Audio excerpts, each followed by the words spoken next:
Taming the Demon by Almi Levskiro. Chapter 8. Tonight's versus Gunmen. Silly little rats thought they were just running up the school stairs. Their complete underestimation of his skills made Hiruma cackle.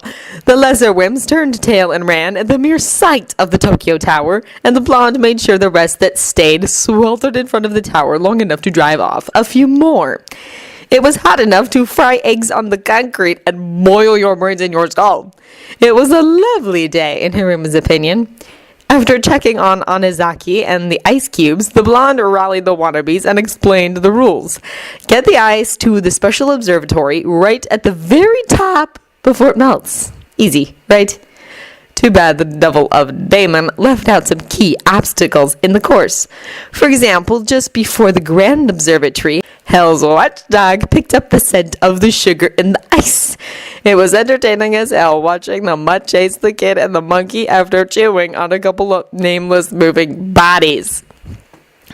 After that, there was the observatory itself, officially entitled Hell's Pot of Boiling Oil. The temperature had been rocketed up to almost dangerous levels.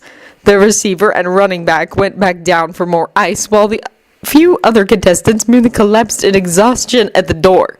Hiruma's personal favorite was Hell's Watchman, and if you can't figure out why, you're stupid. KKK. He took extra pleasure in shooting at the little mess that reminded him of a gun and stole ice off the other contestants.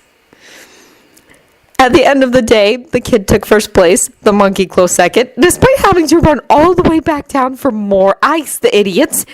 The miniature fat ass followed, tailed by the three brothers, all three of which seemed really aggravated by something and confused as to why they were there in the first place. Onizaki came up shortly, explaining that the rest had all gone home before the baldy fell through the door. Now you have to understand, Hiruma wasn't pitying the second year when he did what he did. He wasn't just being nice, because Hiruma Yoichi does not do nice either. The blonde saw a tenacity in the boy that was worth bending the rules for.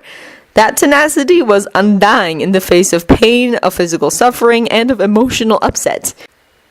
It did not waver, it did not give, it did not back down. It mirrored Hiruma's own will to win. So the quarterback cheated and let the half-dead teenager join the team. They'd seriously have to work on that incredible lack of stamina, though. As everyone started piling into the elevator, somehow Hiruma and Sena wound up splitting one between them. The rat was fidgeting, which meant he had something to say.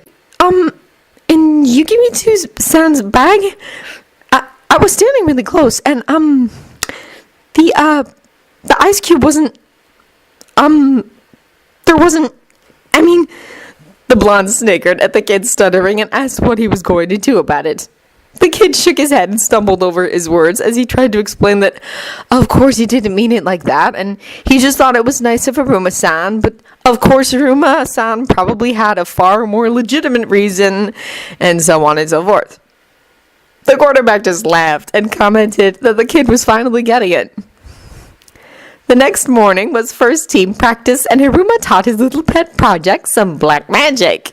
The brat didn't seem all that surprised when the three brothers turned up to participate at just the mention of photos. After that, it was easy. Put the brothers and the mini fat ass in the same room together, and they'd take care of each other. The baldy had a long way to go, but he would get there. Everything would be fine. They had a Christmas bowl to win. After practice, the fat ass brought up the upcoming spring tournament finals. Shinryuji had dominated Kanagawa, as usual, and the Tokyo City finals were about to begin.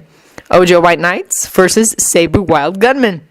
The kid and the monkey wanted to watch, so the blonde called his new Zokugaku slaves for a ride. They arrived during halftime, and Zokugaku bolted immediately to avoid the cops they had accumulated, to find Ojo falling to pieces. The score was 20-7, and Seibu was leading.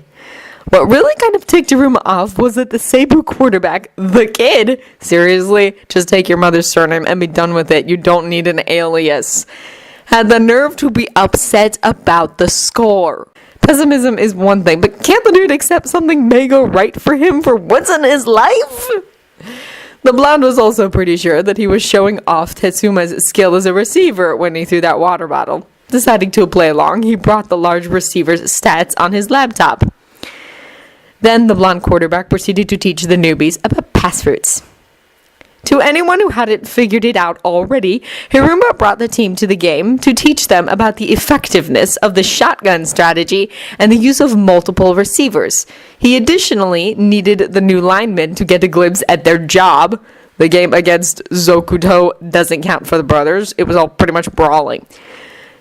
Tetsuma had to leave the game for some reason, and Oju made its counterattack. The White Knights would move forward to face the Shinryuji Nagas.